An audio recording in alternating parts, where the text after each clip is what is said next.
In this video we're going to look at Winston Churchill, as in recent times they have tried to promote Boris Johnson as Winston Churchill, and Winston Churchill was in charge of the United Kingdom during the Second World War, and Boris Johnson wrote a book called The Churchill Factor. Churchill was the first Prime Minister under Queen Elizabeth II, and Boris Johnson was the 14th under her. That's 7-7, and Boris Johnson was the 77th Prime Minister, and he resigned on 7-7. And it is now 77 years since World War II. Now, Churchill was a 33rd degree Freemason. He was also the illegitimate son of Edward VII. Randolph Churchill was not his real father. His mother had an affair with Edward VII, who was the king, and Edward VII is Churchill's real father, as his mother had an affair with him. And this is why Randolph Churchill had a difficult relationship with Winston Churchill, because he knew he was illegitimate. And the Churchills are this famous historical family. Now, Winston Churchill predicted the First World War, he predicted the Second World War, he predicted communism, and he predicted the European Union. In fact, it was he and the United Kingdom and the Americans that created the European Union. And this is why Brexit is a red herring, because the EU is actually created by the United Kingdom and by the City of London, and behind it is the hidden hand of Freemasonry, as you have the letter from Albert Pike to Mazzini predicting 3 world wars. And the 3 world wars, we've just gone into the third one, which will really kick off when it gets to China and Iran. And it seems to be all going to script, and it seems like Winston Churchill knew the script, just like Boris Johnson, and that he played a role, because he predicted all the things that had happened. So let me play this clip from this Churchill programme. Now, this Churchill programme is a propaganda piece for Winston Churchill. Takes a dim of you. We seem to be very near the bleak choice between war and shame, he has written just 2 weeks earlier. My feeling is that we shall choose shame and then have war thrown in a little later. 5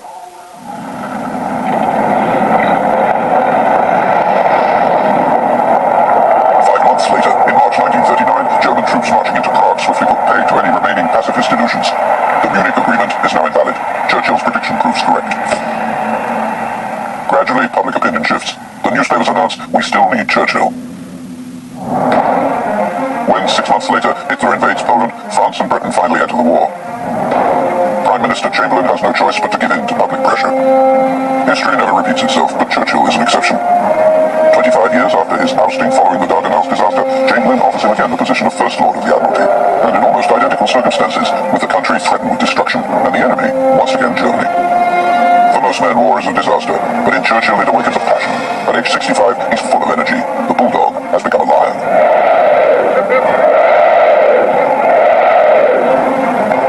His fellow ministers may be cursing their excitable colleague, but they're forced to hide their resentment. Winston is untouchable, the government's one true soldier. Chamberlain proves to be a disastrous wartime Prime Minister with grave consequences. Goodbye, Mr. Chamberlain, and thanks for all you've tried to do. You will be the new Prime Minister, Mr. Churchill.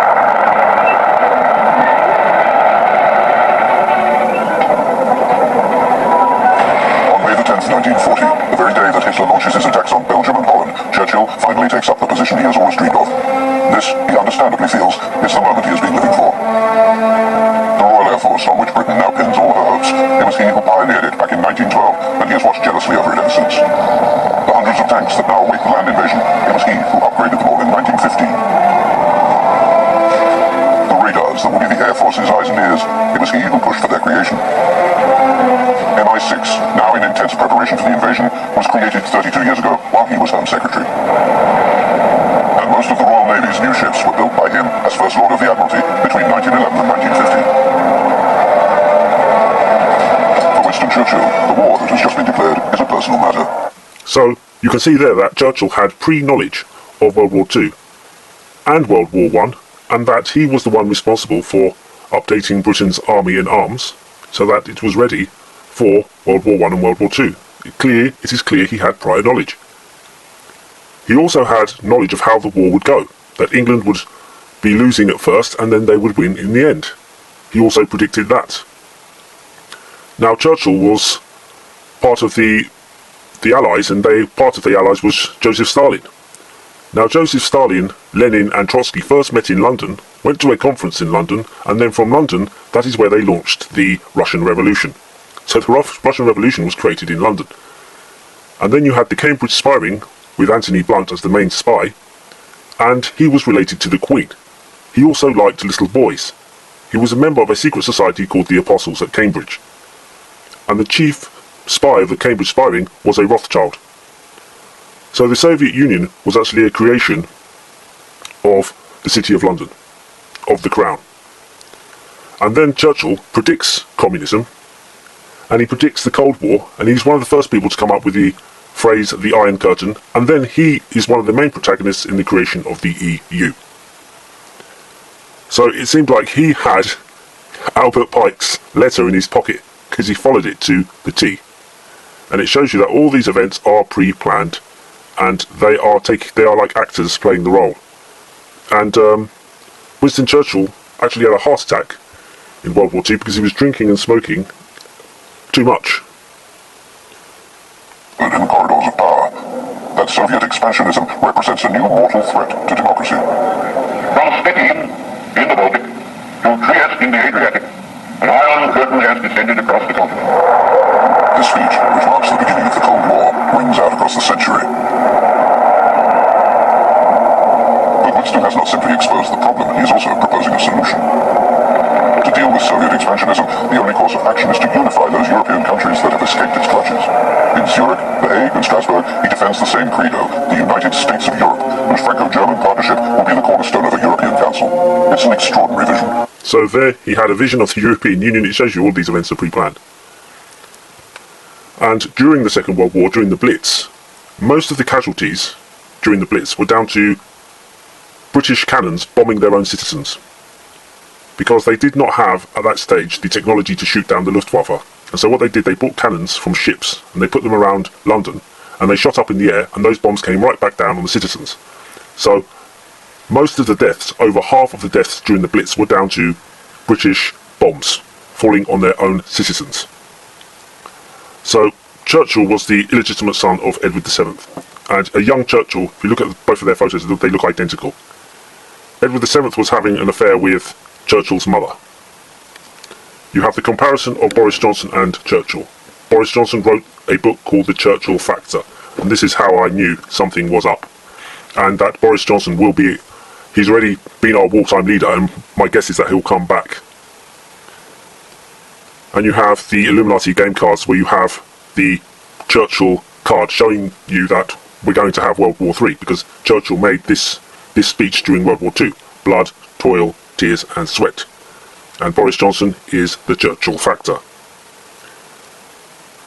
You have the NATO card, which shows that the communist threat is just a straw man.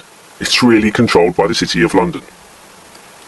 You have the International Communist Conspiracy card with a 33 of Freemasonry. Lenin, Trotsky, Stalin all met in London before the revolution. You have the Charismatic Leader card, which represents Boris and Trump. Boris does this pose. And Churchill was known as the Charismatic Leader. Churchill had a sense of humour similar to Boris Johnson. At the same time, Churchill was preparing the United Kingdom in the early 1900s, in 1915, 1916. Churchill was preparing all the